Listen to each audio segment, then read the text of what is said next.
اعوذ باللہ من الشیطان الرجیم، بسم اللہ الرحمن الرحیم۔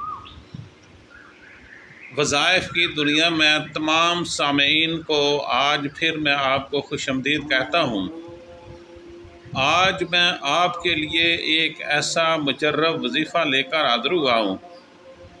یہ وظیفہ آپ نے صرف 3 دن کرنا ہے، تو آپ دیکھیں گے کہ آپ اگر پہاڑوں کو بھی اپنی جگہ سے ہلنے کا حکم دیں گے تو وہ پہاڑ ہلنا شروع ہو جائیں گے اور آپ کی دعا جو ہے یہ فوراً قبول ہو جائے گی۔ آپ نے یہ وظیفہ کس طرح کرنا ہے؟ بہت ہی آسان طریقہ ہے۔ بڑے توجہ کے ساتھ، بڑی خلوص و محبت کے ساتھ آپ نے یہ وظیفہ کرنا ہے۔ انشاءاللہ 3 دن سے پہلے ہی آپ کی دعا جو ہے وہ اللہ تعالیٰ اپنے فضل و کرم سے قبول فرمائیں گے۔ بس آپ نے اس وظیفے کو جس طرح میں آپ کو بتاؤں، آپ نے یہ وظیفہ اسی طرح کرنا ہے۔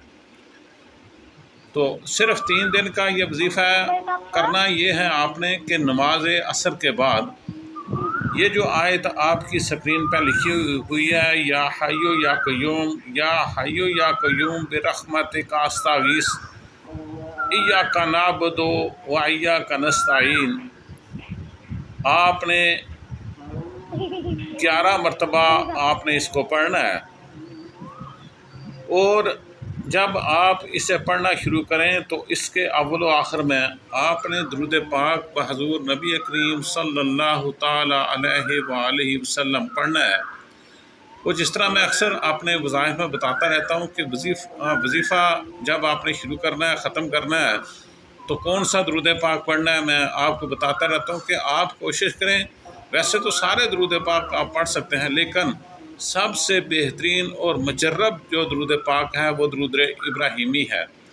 تو آپ نے درود ابراہیمی کو نماز عصر کے بعد جب آپ نے اس وظیفے کو شروع کرنا ہے، یا حیو یا قیوم، اسے آپ نے پڑھنے سے پہلے 11 بار درود ابراہیمی بحضور نبی کریم صلی اللہ تعالیٰ علیہ وآلہ وسلم پڑھنا ہے۔ اس کے بعد آپ نے پھر یہ جو آیت یا حیو یا قیوم، یا حیو یا قیوم برحمتک استغیث ایاک نعبد و ایاک نستعین، یہ آپ نے 11 مرتبہ پڑھنی ہے۔ جب آپ 11 مرتبہ اس کو پڑھ لیں تو پھر درود پاک بحضور نبی کریم صلی اللہ تعالیٰ علیہ وآلہ وسلم آپ نے پڑھنا ہے۔